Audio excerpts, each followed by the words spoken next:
Welcome back to part 2 of Long COVID Breathlessness. I'm Dr. Tim Robinson, formerly a family doctor and GP for 30 years, now working in Long COVID Services for 5 years. I post on all the usual podcast channels as well as on YouTube. I hope you've found them helpful and hope you find this one helpful. And if you do, obviously, click subscribe and hopefully share with anyone that you know who has long COVID. I want to get this out there to as many of you as possible. As I've said before, this is an educational series for those of you who are still suffering from long COVID. I have to add my usual disclaimer. Any advice I mentioned, should only be considered after talking to your own doctor. So let's get into it. Part 1 of this particular posting of breathlessness, I talked about the symptoms, what you're experiencing, and how we go about managing it, the history and examination, the investigations, etc. And then I went on to, at length, and I admit it was at length, and quite a lot of detail, into the causes of long COVID breathlessness. So here we are, now in part 2, and I'll talk about how we are going to tackle breathlessness. So basically a quick recap, first of all. Shortness of breath or breathlessness is common. It's one of the big 3, I always feel, after fatigue and brain fog in long COVID.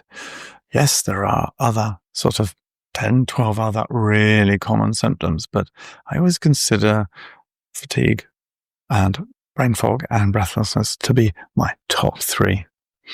Our patients are really a bit worried and surprised about it because it's unexpected, because the majority of our patients are youngish and pretty fit and it's not what they're used to.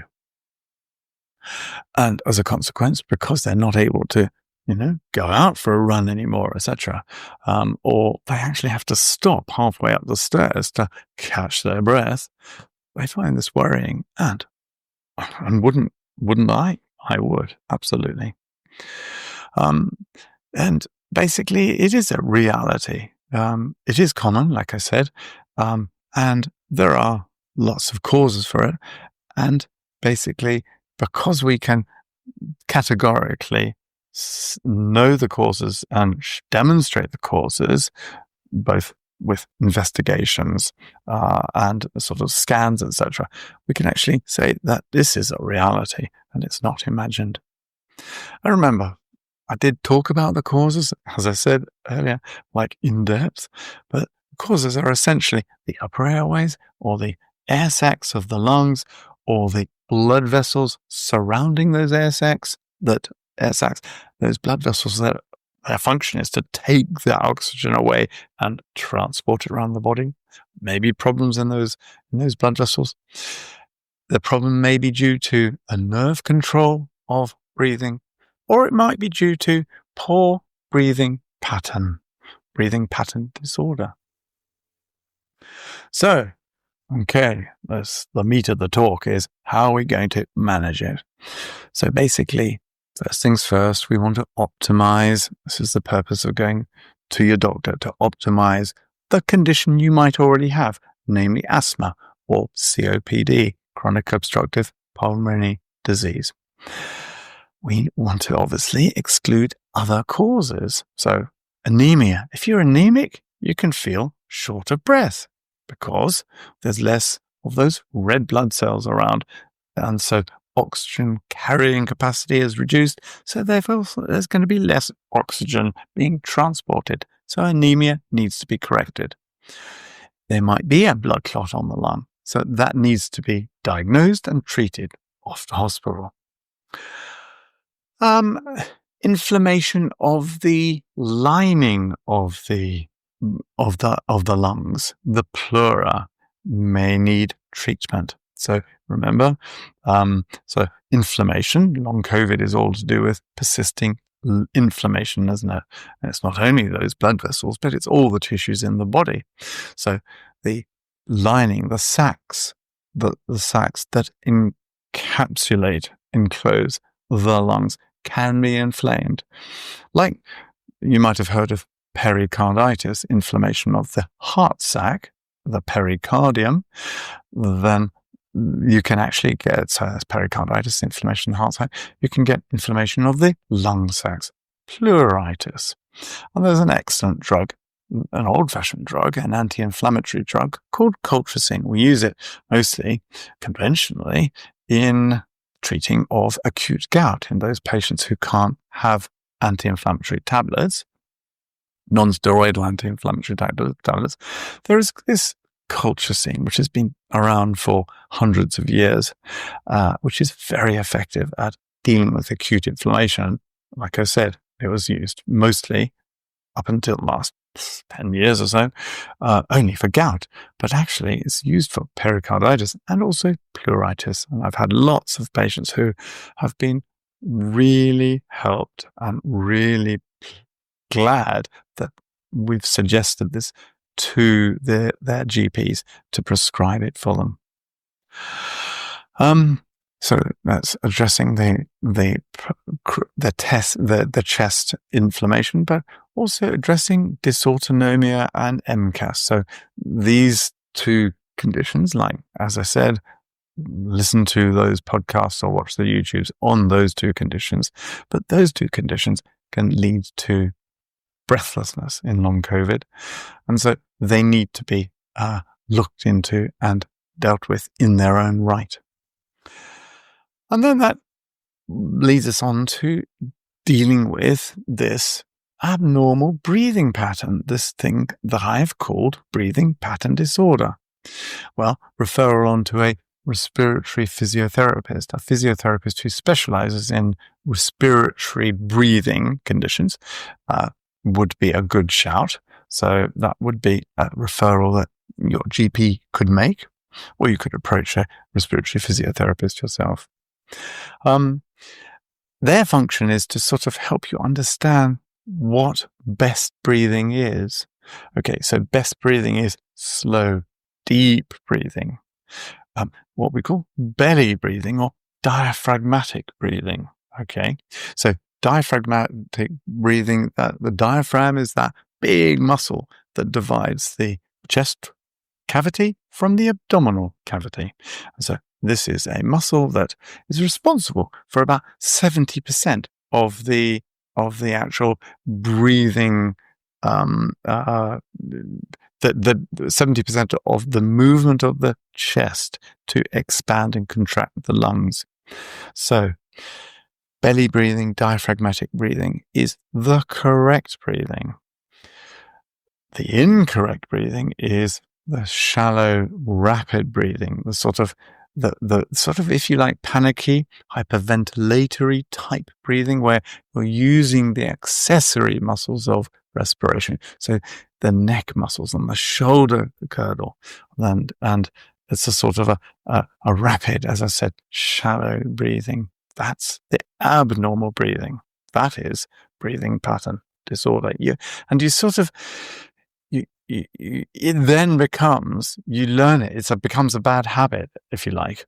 And that becomes your default way of breathing. The sort of the rapid, shallow breathing. And you have other sort of telltale signs like yawning, and sort of gasping. Those sort of signs are also very, very suggestive of breathing pattern disorder. So how are we going to do it? How are we going to deal with this? Well, I think first things first, I've already covered that. I've brought it to your attention that breathing pattern disorder is to do with the different types of breathing.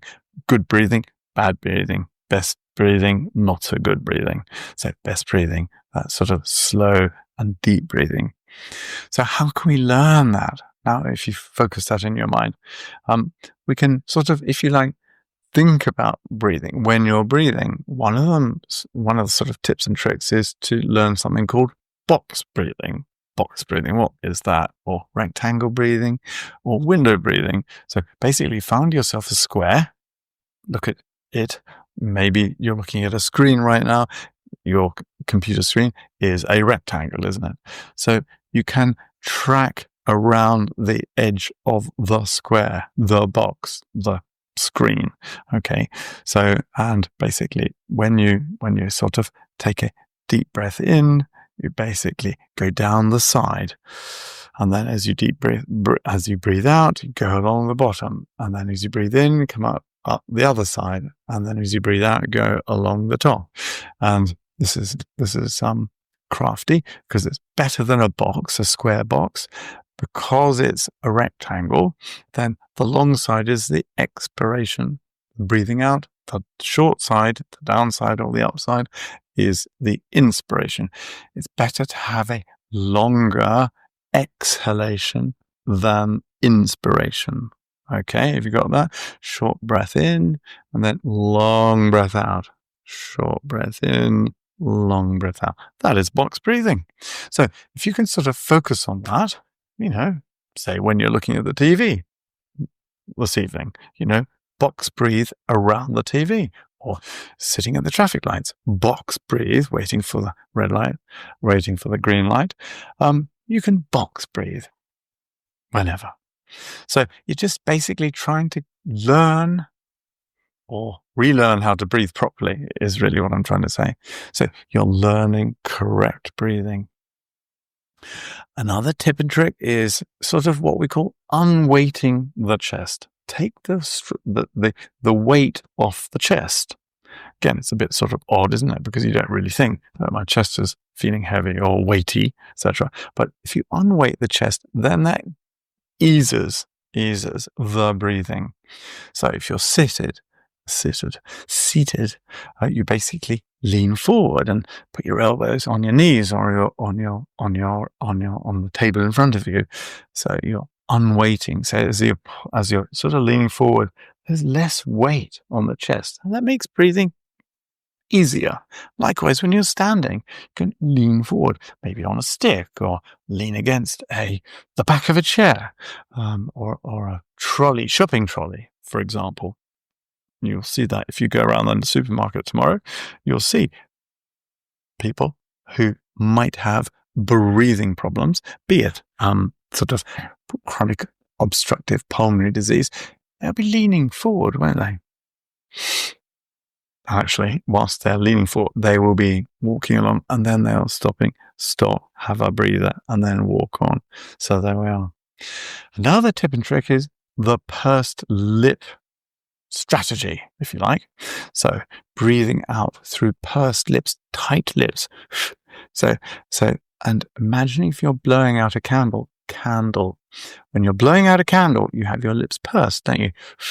To blow out the candle. So basically, if you keep your lips out, then that controls your breathing. Yeah. Another is blow as you go. So take a deep breath in before you stand up or undertake a task, and then blow out as you do the task. Okay.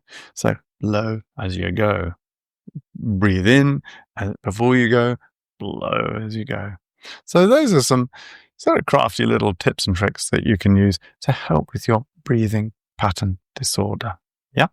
Box breathing, pursed lips, blow as you go. And remember, unweight your chest. So there we are. Well, that brings me to the end of this second part of breathlessness in long COVID and how we're going to manage it. So I hope you've found it helpful. So remember, safety first. Report any new problem with your doctor. COVID blind? No, you mustn't be. Know the causes. Yeah, we've gone on through the causes. It's important to understand for your validation. And how we manage it.